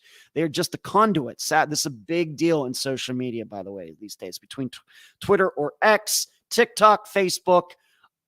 Are these companies media companies or what? Safstrom says these types of defamation cases can also be difficult to win, true, because the person bringing the case essentially must prove the person posting the video knew or should have known the things they were saying about people involved in the criminal case were false. Someone's opinion is absolutely a defense, and that is often the defense someone is going to bring in these kinds of cases, and one of the issues the court will have to decide. Upchurch has not filed an answer to the suit at this point, but he's retained an attorney, Cynthia Sherwood. Sherwood said they would not be commenting on the case at this time, but this Upchurch felt confident in his defense and looked forward to presenting that defense in court. Smith says he isn't buying the defense Upchurch was merely expressing his opinion on the case. There's a limit to your freedom of speech, and that freedom of speech has to be checked against the rights of the people to their own reputation, their privacy, the right to grieve alone and not be defamed. If we're successful in the suit, we hope it sends a message that just because you have a webcam and an internet connection, you still have responsibilities, and you can't just say anything you'd like about real people who have real lives and real feelings, said Smith. I want you to know that's always on my mind every time I do an episode of Unfound. All the time. I don't know if it's obvious, but all the time. And in fact, although I haven't had to do it recently, trust me when I say there are many guests who have appeared on Unfound who would have happily for 2 hours just completely gone after the person who they suspected in the disappearance. Completely. Now, I can bring this, I'll bring this one up simply because it was solved and the guest ended up being right, but the disappearance, of course, and murder of Andrea Bowman. That was an interview I did very, very early on in Unfound's existence. Of course, her biological mother, Kathy Turkanian, was the guest. And of course, that was very early on me doing this podcast, doing Unfound. And I don't think she'd mind me telling you this, but and it's not obvious in the recording because I edited it all out, but she just went on and on and on about Dennis Bowman. Now, of course, now we know he did kill Andrea, but back in 2016, that was still just a theory. And I had it edited out and I had to talk to her about this. I said, we're not going to do this. I'm just not going to let you go on rant about Dennis Bowman. That's not what I do. That was not how this podcast was crafted when I thought about what we're going to be doing here. And also, I make a point of having to tell some guests that people are not tuning into Unfound to hear you rant for 2 hours. Okay? And I'm not going to let you do that. People, the public, wants substance. They want to help. They, of course, in the way we conduct these interviews, yes, they're going to, in so many words, know who you think caused this disappearance and everything else. We don't have to go on rant after rant after rant about it. So this is always in my mind, even though, even this past Friday, we did talk about Dave Steuben and we talked about Suzanne. But how is that countered? What is this countered with? We talk about John. And we talk about all the problems that he was having, money problems, business problems, relationship problems. And so we present a well-rounded picture of everybody involved, including the people who last saw the missing person. That's what we try to do. So, as I have written in my notes, but what we're talking about here with this guy getting in trouble, getting sued and everything, this is why I'm very restrictive of opinions on Unfound. Very, very restrictive. But then we have to ask, within just this article, it names 3 different instances just recently where this has happened. I think, of course, the Alex Jones one is probably the best known one, where he has, I don't know if he's still out there. I have no idea. I know he is. That's about it, thankfully. What are these people thinking? I'll give you my best insight into this as a person who is doing what these people are doing, what this guy Ryan Upchurch is doing with his YouTube channel, what Alex Jones, just people who have a microphone and have gained an audience and everything else. So I'm also one of those people in the very general category. What do I think is going on? My opinion is that the problem we have with media today is that nobody has any what we might call skin in the game. And what I mean by that is up until the 1990s, if you wanted to reach a mass audience with a message, what did you have to do? You had to start a newspaper. You have to print all that. You have to go cut down some trees and turn them into newspapers. And you had to, there had to be a lot of time and money and capital and a bunch of different people involved. And so because you have to put all of this stuff up front, you can't get that money back and all of that back by appealing to, this very, very small audience that we might just say are a bunch of kooks. What it causes you to do when you have to invest a lot of time and money and everything into something is then the best choice is to appeal to as many people as possible.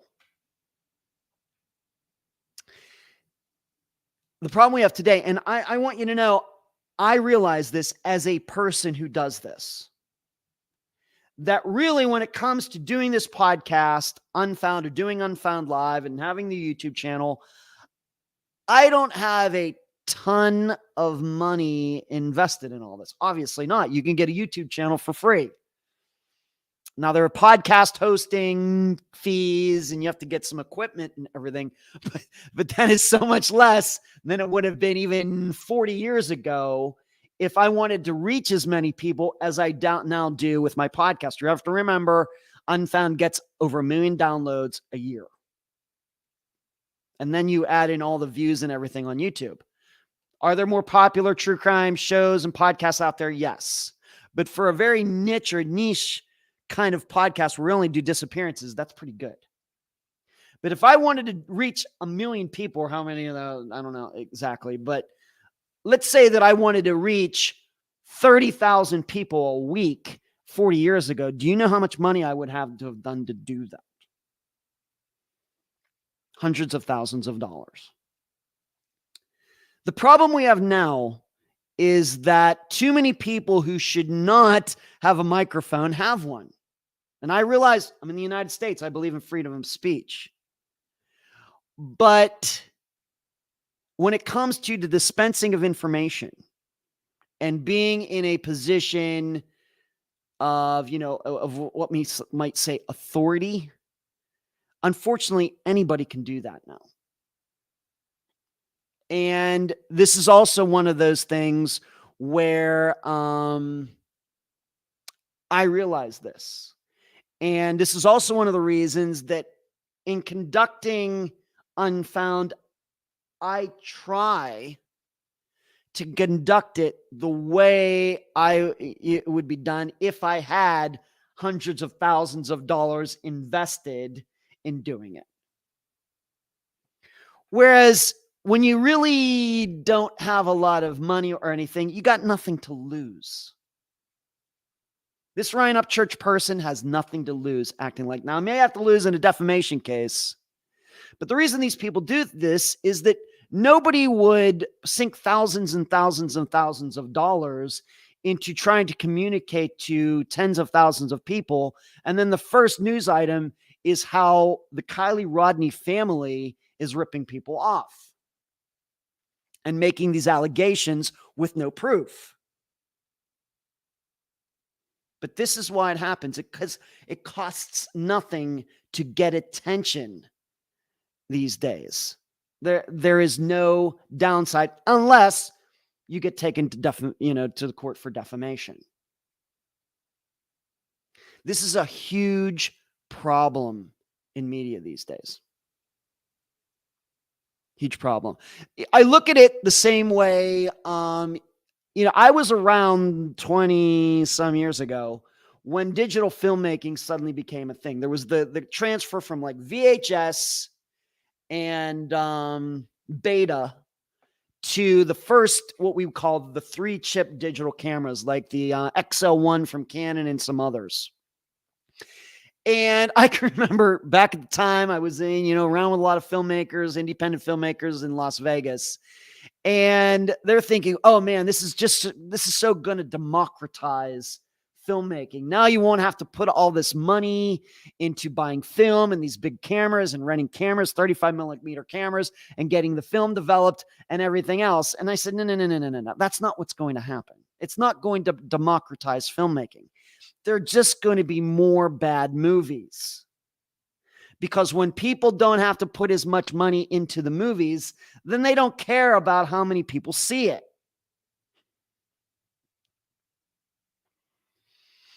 So, and that's exactly what happened.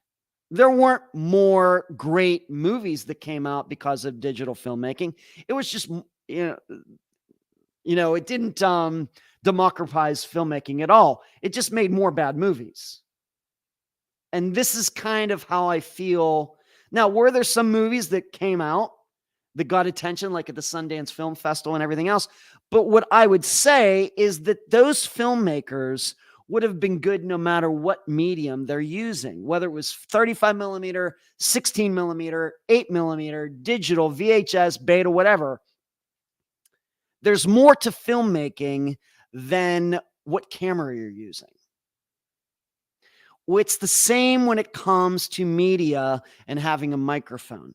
There is more to dispensing information than just having a microphone and a Facebook and a website and hosting on having a podcast host and everything. There is so much more to it than that. But it still comes down to the same thing. People who are good at doing this are good. The people who are not good, there's nothing that's going to save them. There's nothing that's going to save them. And I realized that for a long time that within media, there was this attitude, well, there's the gatekeepers. We have ABC, we have CBS, MSNBC, CNN, Fox News, and everything. We have to get around these gatekeepers. They aren't telling us the truth and this and that and the other thing. I'd like to remind you all of something. Up until the 1980s, and in the 1980s and 1980, I think the population, I'm just speaking for the United States. In 1980, I think the population of the United States was like 220 million people. Something like that. And now we have like 300. It's been crazy how many people have moved to the United States, how many births and everything else. Maybe it was more than that, but it was in the 200 millions.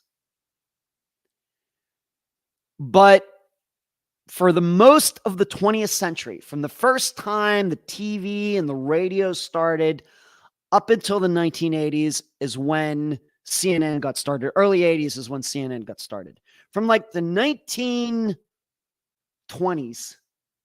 until the 1980s, in a country that ended up having eventually over 200 million people, people got their news from a daily newspaper, local news, which probably was like a half hour, and national news, which was like a half hour. In a country of over 200 million people. And still, people were fairly well informed. They knew all about World War II. They knew all about what was going on in Vietnam. In fact, all the secrets of Vietnam were at the government level, not the media level. They knew all about Watergate. They found all about how JFK got assassinated. They all found out about when Ronald Reagan got shot in 1981. Everything was covered between a daily newspaper, a half hour of national news, and a half hour of local news. Today, we have 24/7 of everything. Now, would you say that news is better today? Now, so those gatekeepers, the newspapers, the big publishers, the big ABC, NBC, CBS, keeping people informed. We now have today where it seems anybody can be a reporter. Would you say that it's really better now? And I say this as a podcaster who I know has benefited from all of this. The reason I would say is that it hasn't gotten better is because people just can't help themselves. Like Alex Jones, like Ryan Upchurch, like this psychic, like they just can't help themselves. There is no filter. There is no there is no penalty. I guess there is going to maybe be a penalty for Ryan Upchurch. But if CBS and NBC and ABC had been doing back in the day what these people, talked about, they would have been out of business in a year. But today, because it doesn't take as much investment, these people can go on forever doing this. And I would say this not just about politics, about true crime. I would say about this, about anything. As a person in media, that ESPN has made sports worse. I would say that all the 24, I don't care where you're across the political spectrum, I think that the 24/7 news cycle has made media worse. There is a reason that most people say we have more channels than ever on TV. And there's, what was the Bruce Springsteen song?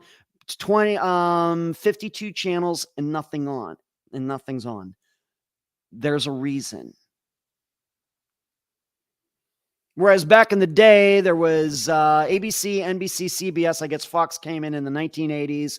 Maybe people got cable like Showtime and HBO, and everybody was just thrilled. Now people have Amazon and everything else, and nobody's happy. It's amazing. So this is kind of what, and there's one more thing that I would say, and this is once again why I don't do opinions on Unfound, is one of the big problems we have in media today is that the people, you look at, once again, it doesn't matter if it's politics or straight news or sports or whatever else. The people that get paid the most are the people offering the opinions. But the people who are actually gathering the information, for example, with now that we have what's going on in Israel and the Gaza Strip and everything, how do I put this? The reporters are going over there and risking their lives. They're getting paid decently. You know who's getting paid more? The person who's sitting in the safety in New York City who's offering an opinion of it. That person who's sitting in that studio is getting paid more than the person, he or she, who's risking their life over in Israel or Gaza or wherever right now. That is another reason that media is so messed up. So messed up. And so when I think about this story about Ryan Upchurch and, the psychic and everything and everybody else, Alex Jones and everything, this is one of the reasons. I don't know necessarily what to do about it, but I know that's the problem.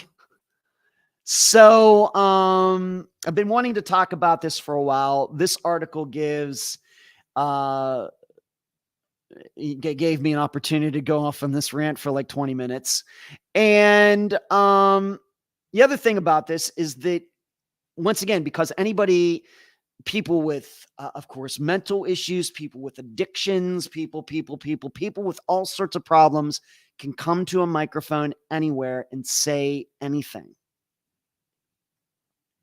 And you can't tell me that that's good. Let me see what everybody's saying, and then we'll have to move on to, I've seen that video. Ryan is a bully. Ed, vocal cords. Yeah, my vocal cords are a little torched here today, Twinkle. I have to admit, I was doing a little singing earlier. I just couldn't help myself. Thank you that's what's going on with my vocal cords. Twinkle noticed. Hazel, you've obviously been cautious about right from the beginning. I tried it. Scratching TikTok psychic off my list of potential second careers. Good to hear, Rockford. Lisa, I'm glad you share your theories on live. It's a big part of what makes me bring Monday nights and lots of great regulars in the chat.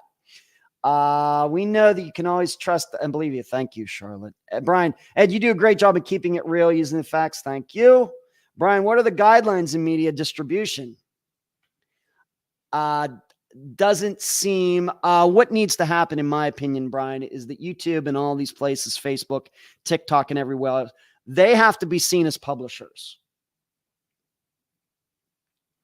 That's the way we can get away from all this outrageousness. They are responsible for the content on their channels. That's what has to happen. Thank you, Charlotte. Integrity Charlotte. Lamont at Large has 500,000 subscribers. Now he's the YouTuber, does all different kinds of videos. Hazel says it's not better now. Too much news to digest sometimes, not better. Right. Got a lot of time to fill up these days, and it just makes everything worse. Too many commercials, overload. You're so right, Ed. Thank you. Rockford, not saying better. It's just supply meaning demand. It's a more homogeneous, genius, and divided society now that wants its news and everything its own way. They do. More heterogeneous. There's a difference. Thank you, Rockford. Brian, how many bigwigs never know what's truly going on with his business is just assuming everything's okay? No. So that's my rant. I hope that Ryan Upchurch gets sued back to the Stone Age, personally. Just like I thought, all these people should, to be honest. All right, let's move on to this Friday now that it's 11 o'clock. We're going to Arkansas. I've covered a lot of disappearances in Arkansas, probably because my assistant Emily is from there. Patsy Clark. We're going back to the year of 1987. I remember 1987 very, very fondly. That was a very good year for Ed Densel, 1987. Unfortunately, it was not a very good year for the Clark family. Patsy Clark went missing from Little Rock, March 4th, 1987. Her son, Dave, is the guest. And not only is Dave, of course, the son of Patsy who went missing, he's a very prominent person in the missing persons community in Arkansas. Organizes a lot of people getting together and petitioning the government, and very, very involved, bringing people together, very involved in the missing persons day in Arkansas. And in fact, I think my assistant Emily has actually met him. But he has a mother who went missing in 1987.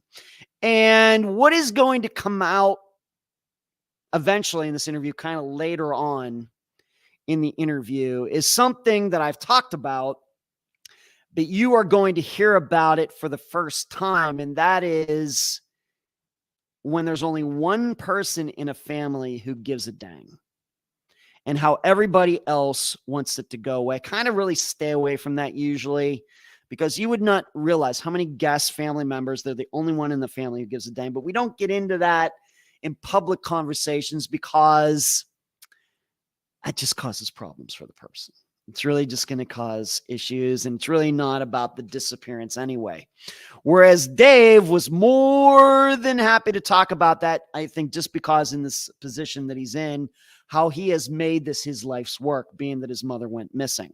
So you're going to hear him talk about how and why he's the only person in his family who cares, even to the point where it seems like other members in the family have tried to stop him from trying to figure out what happened to his mother. So Patsy Clark, Little Rock, Arkansas, March 4th, 1987. And that's all I have for tonight. I told you I was going to pack. Wasn't this a spectacular show tonight? I told you it would be. I told you.